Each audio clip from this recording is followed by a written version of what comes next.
Good day everyone. So ayun, dumating na yung order natin. Pandagdag sa collection natin. Diba? So may mga kasama na si WE M92 natin. Welcome home, Frostman SR 357. Okay, so ang ganda. So full metal na rin siya, guys. Yan, so revolver.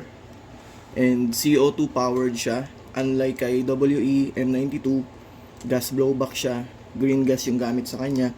Ito is CO2. 12 grams. Okay? And napakalakas nito, guys. Ayan, oh. So 450 umabot yung FPS niya. Feet per second. Diba? Napakalakas. And actually, guys, ayan, so metal BB yung gamit sa kanya. Bulitas.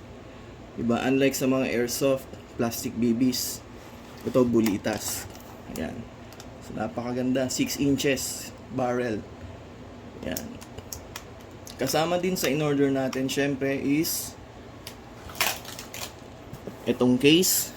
Diba? Para mas safe yung revolver natin. Napakaganda. Raptor. So, tignan natin. Buksan natin yung loob.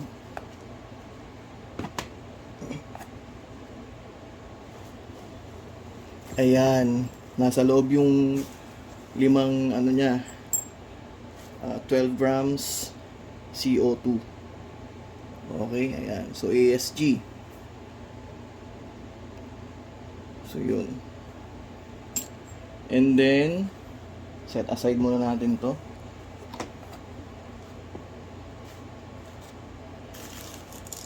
Meron din siyang 1,000 shots metal BBs.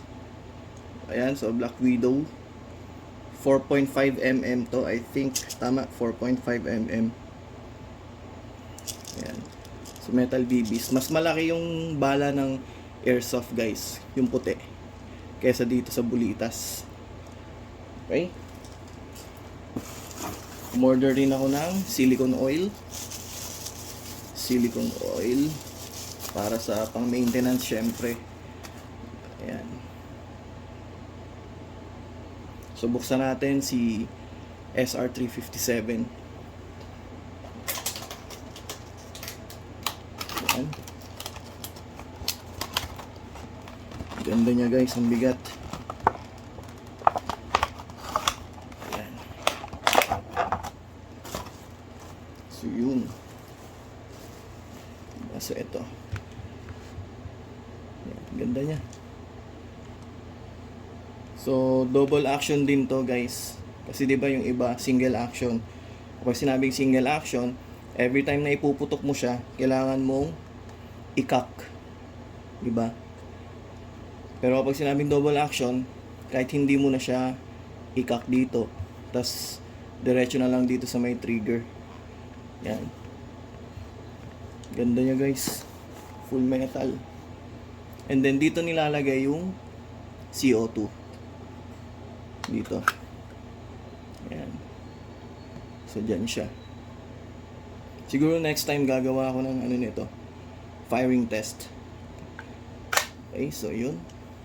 And meron din siyang safety. Ito. Safety. So kapag naka-safety, hindi natin siya mapipindot or makakak. And then fire. Yan, pwede ka nang pumutok dyan. And then yung pagbukas na itong dibola niya, forward lang din. Press forward. And then tutulak mo lang dito sa likod. Ayan. So ito yung mga bala. Ganda, parang mga totoo. Ayan, o. Diba? So kunin natin. Metal din, guys. Metal din yung mga bala niya. Cartridge. So lagay muna natin dito. Ayan. So metal. Ito lang yung plastic, yung tip. So dyan pinapasok yung bulitas. Dito. Yan. Actually, umorder din ako ng ano eh, yung pang-pellet. Diba? Kasi hindi lang metal BB yung pwedeng ibala dito kay SR357. Diba? So napanood ko rin sa YouTube na pwede rin siyang gamitin yung ano, yung mga pellets, pero ibang cartridge yung dapat gagamitin natin. Okay? So yung pagpasok dito,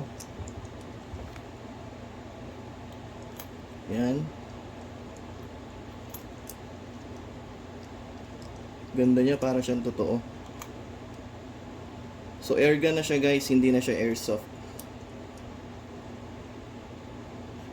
Yan. Diba? Paikot-ikot pa talaga oh.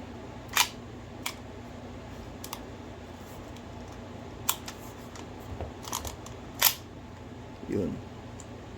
Diba? So yun, ganda. Yan. Double action, single action, ganun. So yun, so next video gagawa tayo ng itetest natin siya kung gaano kalakas. So yun lang guys.